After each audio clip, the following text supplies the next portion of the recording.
Salut à tous, pour suivre mes prochaines vidéos, vous pouvez vous abonner à ma chaîne et activer la cloche de notification. Vous pouvez aussi me soutenir en likant la vidéo si elle vous a plu. Je vous souhaite une excellente écoute. Je m'adresse à vous depuis la cellule de l'asile psychiatrique où j'ai été interné, pour vous raconter les événements que j'ai vécus et qui me hantent encore avant que la folie ne m'emporte. Cette nuit, quelque chose me dit qu'elle sera ma dernière dans ce monde. Je m'appelle Samy, j'ai 23 ans, et cela fait 3 ans que je suis interné. Je ne suis pas ici parce que je suis fou, mais parce que je les vois. Ces choses ont plusieurs noms. Certains les appellent les maléfiques, d'autres les nomment ceux dont on ne prononce pas le nom. Et certains les désignent comme des djinns. Moi, je les appelle les entités sans forme, car elles ne ressemblent ni aux humains, ni aux animaux. Ce sont des démons, des sheitans. Ils sont maudits, et ils sont avec moi à chaque heure, chaque minute, chaque seconde. C'est à cause d'eux que je suis interné. Il y a 3 ans, par une froide soirée de début d'année, je m'ennuyais terriblement. Je décidai de sortir devant notre maison. Une petite demeure d'un seul étage entourée d'un modeste jardin. Derrière, l'obscurité régnait, car il n'y avait aucun éclairage. Nos voisins les plus proches étaient à 500 mètres de l'autre côté de la route, avec une forêt dense s'étendant au-delà de leur propriété. Le froid commençait à devenir mordant, et j'étais sur le point de rentrer lorsque, soudain, un miaulement insistant perçant le silence, suivi du cliquetis métallique d'une grosse chaîne. Intrigué malgré la pénombre, je m'avançai hors du jardin pour tenter de voir d'où provenaient ces bruits. Ils semblaient venir de l'arrière de la maison. Je restais là, fixant l'obscurité, tandis qu'un silence pesant s'installait.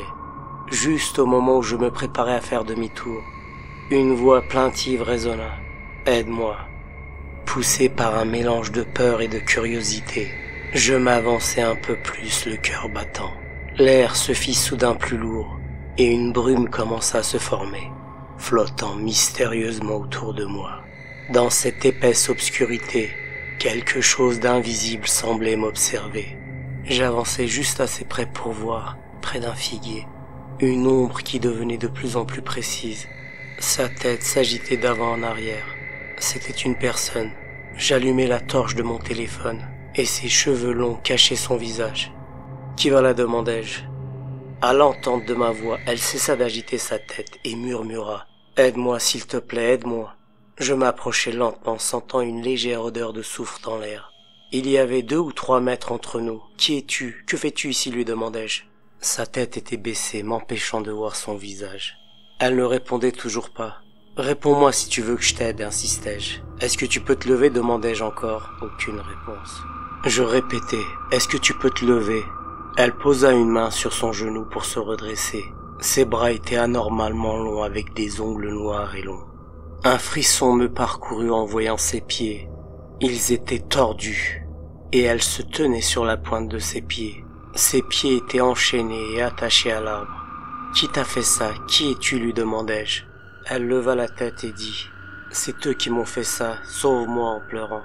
Elle avait l'air désespérée, et je ne pouvais pas m'empêcher de vouloir l'aider. Plus je m'approchais d'elle, plus j'avais l'impression qu'elle me fuyait. Un vent souffla derrière mon dos, me faisant frissonner.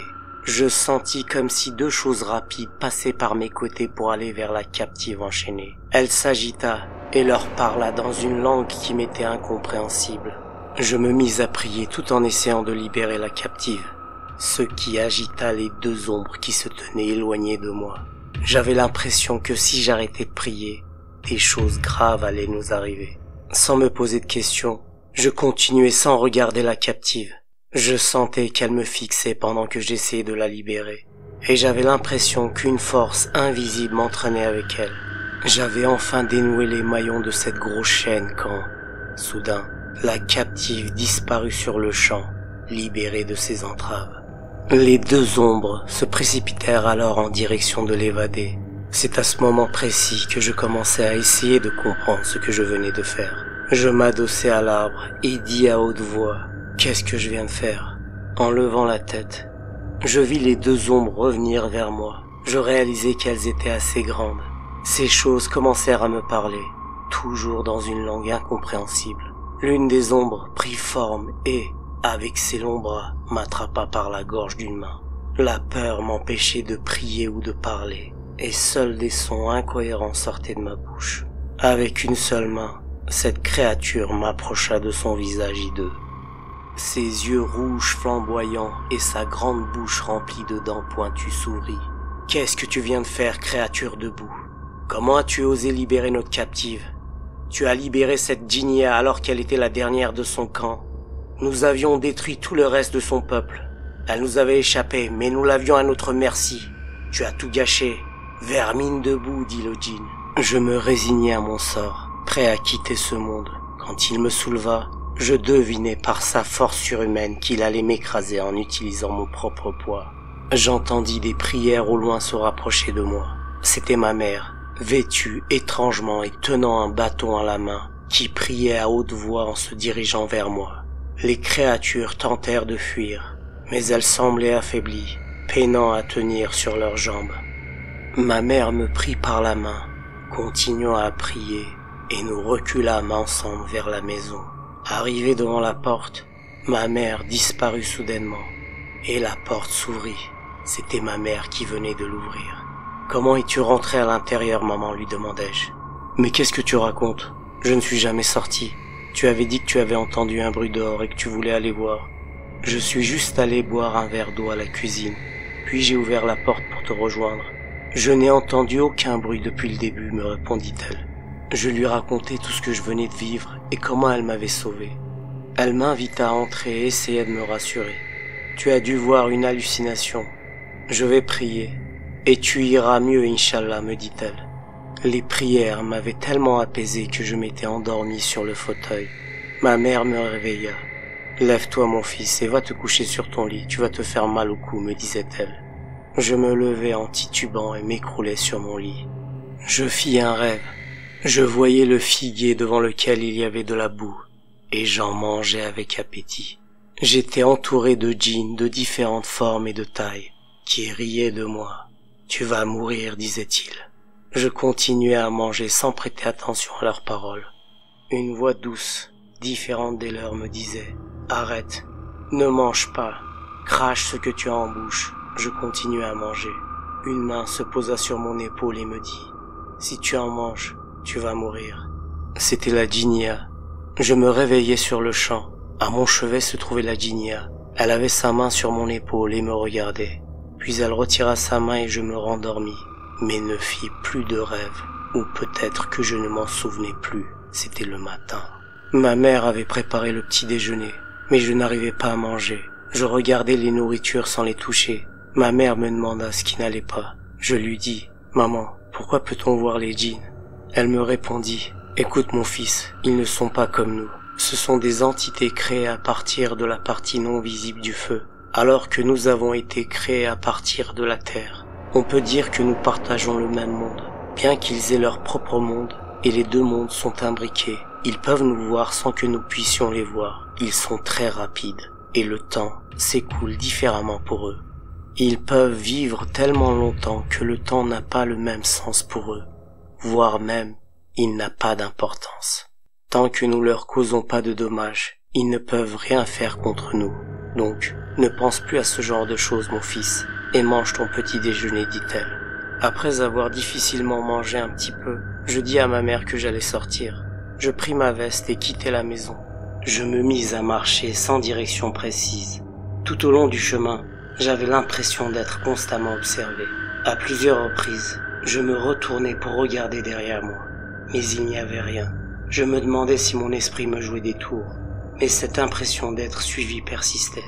Le chien berger de l'un de nos voisins, qui venait habituellement vers moi, se tenait à distance et aboyait dans ma direction. En avançant, je croisai deux chats qui, en m'approchant, hérissèrent leurs poils et poussèrent des hurlements étranges.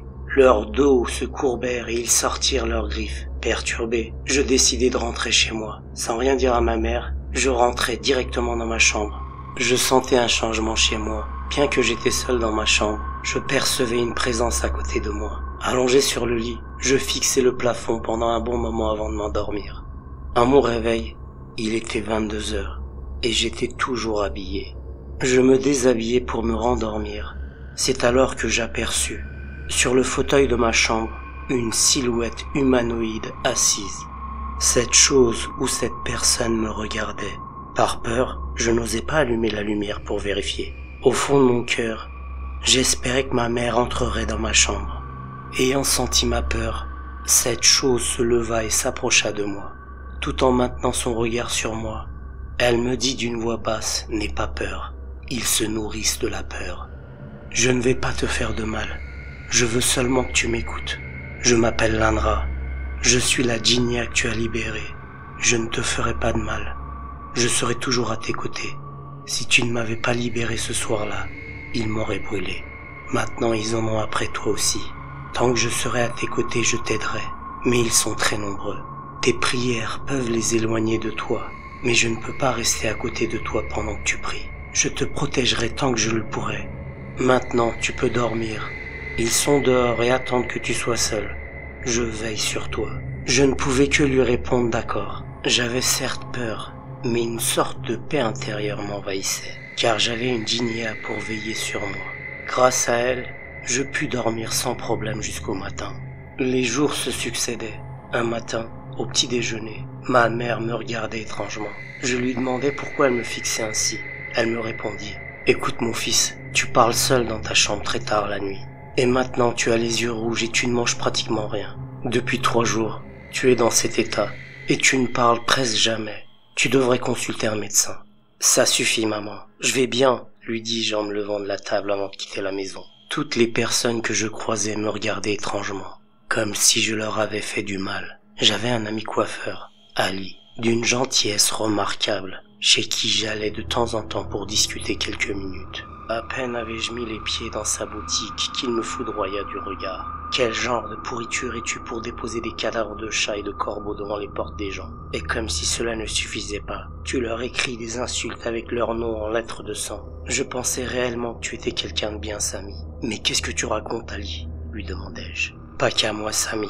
Tu l'as fait à tout le quartier. Tu disais crever tous maudits. Mais qu'est-ce que tu racontes, Ali? Tu as rêvé tout ça ou quoi? Insistai-je. Fous le camp d'ici et ne remets plus jamais les pieds ici, me dit-il. Je sortis et me dirigeai vers la lisière de la forêt. Assis par terre, adossé au tronc d'un arbre, je réfléchissais. Et si tout cela était vrai? Et si ma mère avait raison? J'avais réfléchi toute la soirée à ce qui m'était arrivé. Je me sentais très mal et j'avais décidé de consulter un médecin.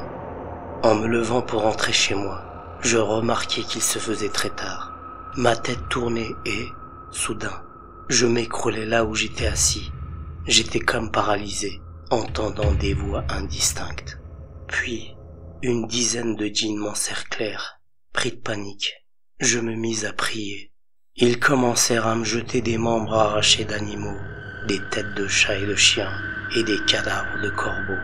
Je les recevais sur moi, un par un, toujours paralysé.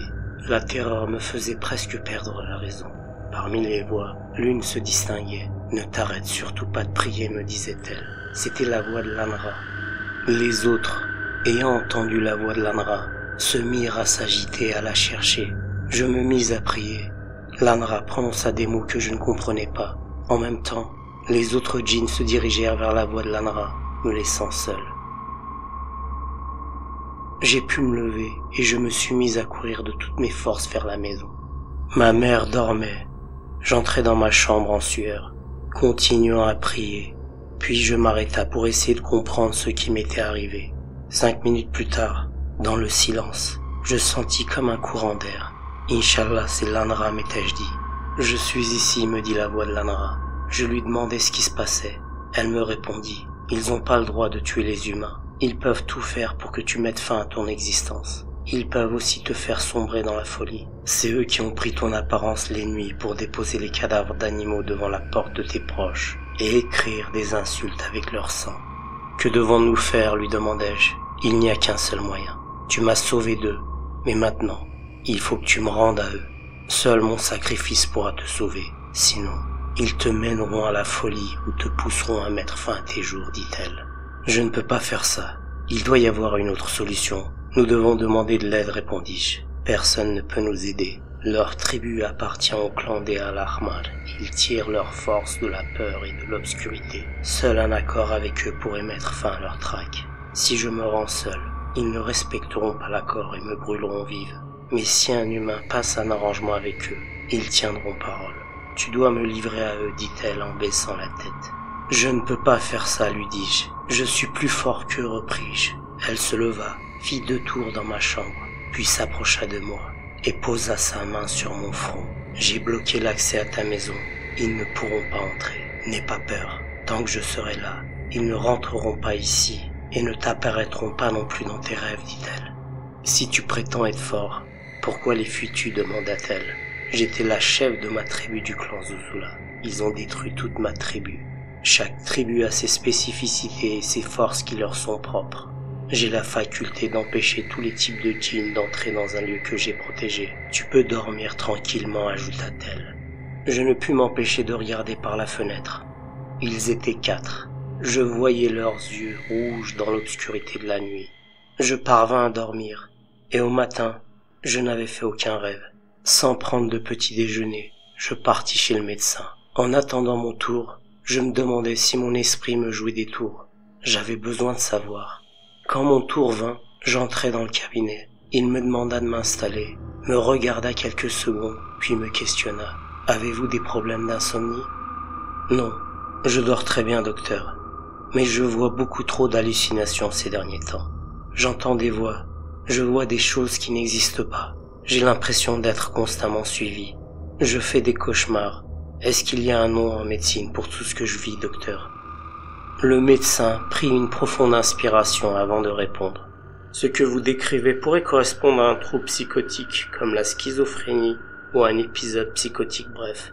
Cependant, il est important de faire des examens approfondis pour écarter d'autres causes possibles, comme une réaction à des médicaments ou à une substance, ou encore un problème neurologique. Je vais vous orienter vers un spécialiste pour une évaluation plus complète. Je dis au médecin que je me sentais bien et que je voulais simplement savoir si ce que je voyais était réel ou non. « Qui voyez-vous » me demanda le médecin avec calme.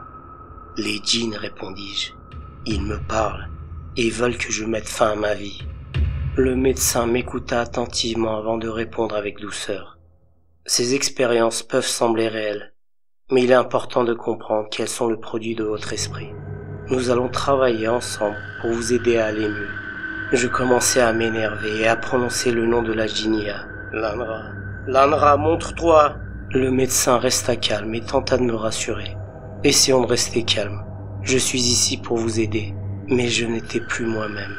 En colère, je criais. « Montre-toi, maudite djinnia !» Le médecin se leva et me dit fermement avec bienveillance. « Calmez-vous s'il vous plaît, nous allons trouver une solution. » Je continuais à crier jusqu'à perdre connaissance. En me réveillant, je me trouvais en camisole de force dans un asile psychiatrique. Devant la porte de la chambre où je me trouvais, ma mère parlait avec un médecin. Mon fils n'a jamais fait de mal à personne, même pas une fourmi. Mais ces derniers temps, il n'était plus lui-même. Il a commencé à déposer des cadavres d'animaux devant la porte des voisins et à écrire des insultes avec le sang de ces animaux, expliquait ma mère, la voix tremblante. Je me mis à parler à haute voix. « Maman, ce n'était pas moi.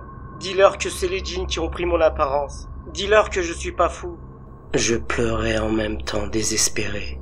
2 infirmières entrèrent et me firent une injection. Peu à peu, je sombrais dans le sommeil. En me réveillant, mes yeux parcoururent la chambre sans fenêtre dans laquelle j'étais enfermé. La porte était fermée et il faisait sombre. Un courant d'air soudain me fit penser que Lanra venait d'arriver. « Lanra, c'est toi ?» demandai-je à voix basse. Puis, plus fort. « Es-tu là, Lanra ?» Mes yeux scrutaient la chambre, cherchant sa présence. Une voix me répondit. « Lanra n'est plus là. » Je fermai les yeux, essayant de trouver le sommeil. Je sentais les ombres bouger dans ma chambre. Je voulais crier, mais aucun son ne sortait de ma bouche. Je priais pour que le matin arrive rapidement. Les ombres s'agitaient de plus en plus, et elles semblaient parler entre elles, tout en restant à distance de moi. La porte de la chambre s'ouvrit, et 2 infirmières entrèrent pour m'installer sur une chaise roulante. « Où allons-nous » leur demandai-je. « Vous allez voir le médecin » répondit l'une d'elles. Je fus soulagé que ce soit enfin le matin, tandis qu'elle me poussait, je réfléchissais à ce que je pourrais dire au médecin pour lui prouver que je n'étais pas fou. Nous arrivâmes dans le cabinet médical. L'une des infirmières resta à mes côtés tandis que l'autre quittait la pièce. Le médecin se leva et examina mes yeux avec une lampe stylo. « Vous pouvez le ramener dans la salle commune avec les autres patients, dit-il à l'infirmière. « Docteur, je ne suis pas fou, vous commettez une erreur, m'exclamai-je. Le médecin fit signe à l'infirmière de s'arrêter puis me regarda un instant avec un air qui me semblait ironique. « Vous pouvez me dire, dans ce cas, quel genre de personne sort la nuit pour déposer des animaux morts devant la porte de ses voisins et écrire des insultes avec leur sang? Qui parle seul dans sa chambre ?» demanda-t-il. « Effectivement, vous n'êtes pas fou. Il existe des termes médicaux pour décrire votre état, mais dans le langage populaire, choisissez le terme que vous préférez. » Il se tourna ensuite vers l'infirmière et dit « Ramenez-le. » Je ne pouvais pas répondre à ce qu'il avait dit. Si j'avais affirmé que ce n'était pas moi, mais les djinns qui avaient tout fait, on ne m'aurait pas cru. Je me trouvais dans la salle commune et l'infirmière m'enleva la camisole de force. Il devait y avoir 7 ou 8 personnes présentes. Un gars suçait son pouce dans un coin. Une autre essayait de faire dormir sa poupée, et les autres agissaient de manière désordonnée. « Que vais-je faire ici avec eux ?» me demandai-je. L'infirmière me dit « En cas de dispute ou de bagarre avec les autres patients, on te remettra la camisole de force et t'amènera en isolement dans ta chambre. Est-ce compris ?» Je hochai la tête pour lui montrer que j'avais compris. Ensuite, je me mis devant la fenêtre et regardai dehors pendant une demi-heure. Une femme d'environ 35 ans, celle qui essayait de faire dormir sa poupée, s'approcha de moi. Elle me montra sa poupée et dit « Regarde mon bébé, son père est un djinn. Est-ce que tu arrives à les voir ?» lui demandai-je. « Oui, » répondit-elle en regardant le plafond. « Mon mari est un djinn et il va me faire sortir d'ici. Il vient chaque soir me voir. On dort ensemble. Il m'aime beaucoup et il aime aussi notre bébé, dit-elle. » Une voix venant de l'arrière dit « Mina, laisse-le tranquille, personne ne croit à tes histoires. » Elle répondit « Lui me croit, parce que le voile qu'il y avait sur ses yeux a disparu, comme pour moi. Il peut les voir comme moi, disait-elle. » Je ne pouvais pas dire que je les voyais aussi, parce que c'était précisément la raison pour laquelle j'étais enfermé ici. Je tournai la tête vers la fenêtre. Mina me dit à voix basse « Mon mari va venir ce soir. Si tu veux, je te le présenterai. » Je gardai le silence. Elle resta un certain temps à mes côtés, puis partit en marmonnant. Le soir venu, l'infirmière entra et dit à haute voix « Tout le monde en rang pour aller à la cantine. » J'étais assis, essayant de me forcer à manger un peu. Puis, je vis Mina assise avec sa poupée. Je me levai et m'assis en face d'elle. « Je m'appelle Sami, dis-je. » Elle tenait une cuillère de soupe contre les lèvres de sa poupée. Brusquement, elle se mit en colère et dit « Elle ne mange pas. Elle ne mange pas. Elle veut que ça soit son papa qui la nourrisse. Elle ne m'aime pas. Elle aime son père. Elle va me rendre folle. » Mina commença à se tirer les cheveux. « Si tu veux, tu peux me la confier. Peut-être qu'elle accepterait de manger si c'est moi qui la nourris. » lui proposai-je. Elle me regarda d'un air énervé, puis finit par me confier la poupée. Je la pris dans mes bras et fis mine de la nourrir, tout en faisant discrètement tomber la soupe au sol. Je répétai tout cela 2 ou 3 fois, puis je dis « Elle a tout mangé, et elle veut dormir dans mes bras. Est-ce que tu veux que je la fasse dormir ? Tu pourrais maintenant manger, et me parler de ton mari si tu veux, ajoutai-je. » Mina sembla se détendre un peu et se mit à manger. Je continuai de faire semblant de bercer la poupée, espérant qu'elle trouve un peu de réconfort. Mina marmonnait pendant qu'elle mangeait. « Tu veux bien me parler de ton mari ?» lui demandai-je. Elle se leva brusquement de la table et dit « Il n'aime pas trop qu'on parle de lui. » Puis elle quitta la table. Vers 22 heures, l'infirmière vint et dit « C'est l'heure du coucher, tout le monde dans sa chambre. » Il devait y avoir une centaine de patients répartis dans différentes sections en fonction de leur état mental. La section dans laquelle j'étais accueillait 10 patients. De retour dans ma chambre, je m'allongeai, fixant le plafond et finis par m'endormir. Dans mon rêve, j'étais attaché à un arbre à la place de l'ANRA. Ma mère s'approcha de moi, tenant un chat mort qu'elle essayait de me faire manger. Soudain, une main se posa sur mon épaule. C'était celle de Mina. Elle tenait dans ses bras un bébé hideux qui se mit à dévorer le chat. Je me réveillai en sueur. bouleversé par ce cauchemar. Je me levai et sortis de la chambre pour boire un verre d'eau. Après avoir bu, je m'apprêtais à rentrer dans ma chambre lorsque j'entendis un mélange de plaintes et de pleurs provenant de la chambre de Mina. Sa porte était entr'ouverte. Mina était au sol, la tête baissée, se tenant les oreilles, pleurant et marmonnant en même temps, comme si elle suppliait quelqu'un. Je pénétrai dans la chambre pour comprendre ce qui se passait. La porte se referma brusquement derrière moi. Je me tournai pour l'ouvrir, mais elle refusait de bouger. En me retournant vers Mina, je vis face à elle une créature humanoïde grande, aux oreilles pointues, aux yeux rouges, avec une bouche qui remontait jusqu'aux oreilles, remplie de dents acérées. Sa peau était grise, et la seule partie de son corps couverte de poils était une sorte de crête sur son dos. Elle avait une queue qui descendait jusqu'à ses genoux, et de longs bras aux doigts griffus. La créature me regardait d'un air menaçant, et mon cœur battait à tout rompre. Soudain, elle commença à s'écarter et s'éloigner de moi, semblant regarder derrière moi.